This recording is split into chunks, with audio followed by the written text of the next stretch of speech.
Армағайын, ТВК телеарнасында 13-ші регион сіздермен бірге мен, Айзбек Өткелбаев, әдеттегідей өздеріңізге Шымкент қаласында өткен тәулікте орын алған оқыс оқиғалар жайында баяндаймыз. Дәрігер полиция қызметкерлерінің көлігін соға жаздады. Сыраға сылқия тойған ол көлікті мас күйінде басқарған. Өзінің кінәсін біле тұра, 30 жасар азамат медициналық сараптамадан өтуге қарсылық білдірді. Толығырақ келесі бейнематериалда.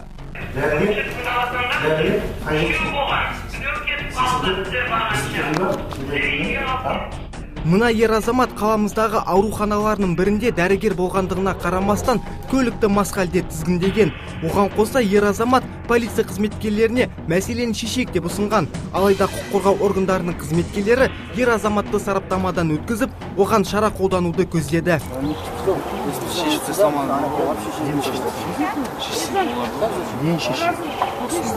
Сараптамаға дәрігердің туыстары келіп, полиция қызметкерлерінің жұмыстарына кедергі келтірді. Атап өту керек, жүргізушінің әкесі кінәсін мойындаудан бас тартуға және сараптамадан өтпеуін жөнінде кеңес берді.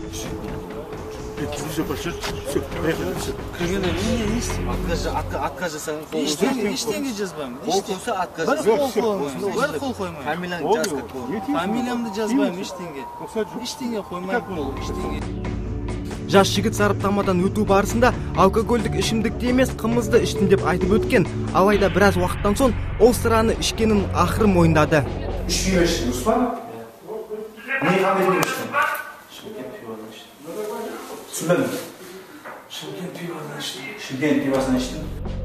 Құқық қорғау органдарының қызметкерлері жүргізушіні сараптамадан өткізген соң айыптұраққа барып, оған қатысты рөлді мас халде басқарған жөнінде әкімшілік хаттама толтырды.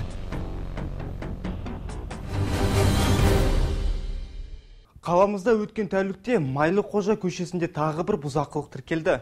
Бұл оқиғада жас жігіт қарт жастағы ер азаматты ұрып соғып қашып кеткен. Анықтау барысында екі азамат бөтелке қабылдайтын орында істегені белгілі болған. Жігіттің неліктен қарт азаматқа күш көрсеткені алдағы бейнематериалда.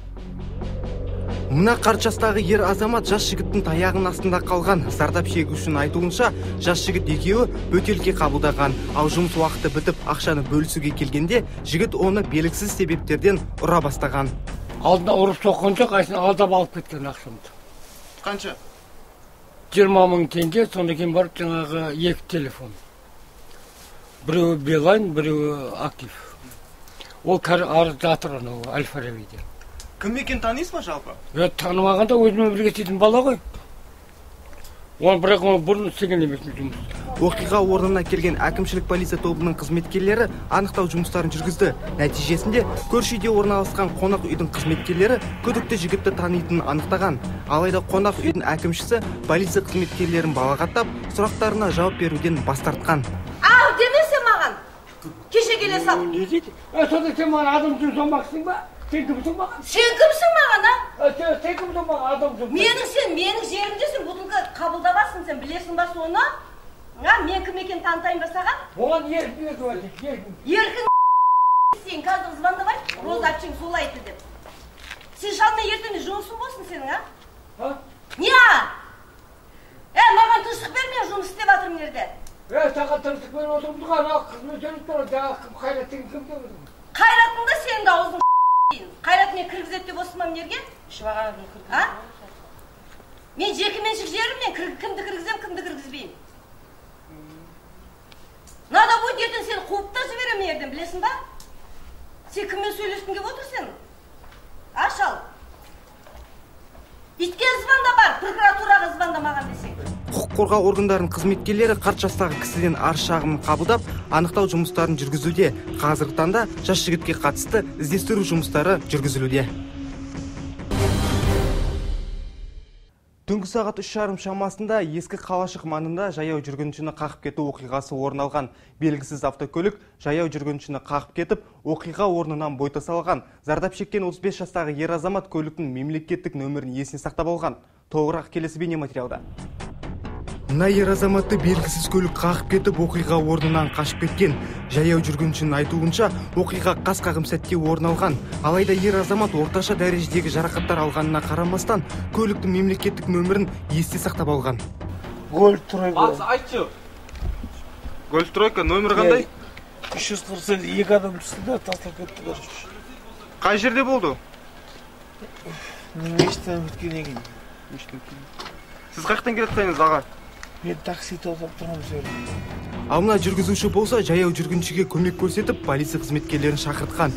Оның айтуынша, ол өзінің үйіне қайтып бара жатқан кезде үсті басы лас еркісіні көргенін айтып өтті. Оған қоса, темір тұлпардың егесі қолынан келгенше зардап шегушіге өз көмегін көрсеткісі келген. Старый город Джангелина көшесінен келе жатқан кезде, осы жерде голосовой кетіп қалған ба? Соған қолын көтеріп, тоқтаған, сен бұл жігіт айтады маған. Осындай соң машина қағып кетті. Содан көмек көрсетемін деп, бұл кісіге 112-ге звондап, 112-ге жаңа сіздерге хабарласып деп, хабарлап көшін. Осындай қылды.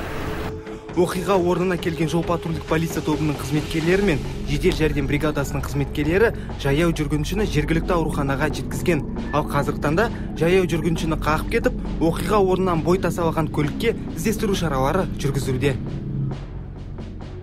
Осымен біздің бағдарламаға берілген уақытты өз мәресіне жетті. Атап өту керек, бағдарлама Ішкі істер департаментінің баспасөз қызметі мен әкімшілік полиция басқармасының көмегімен әзірленген. Келесі кездескенше сау болыңыздар. Сіздермен бірге болған мен Азизбек Өткелбаев.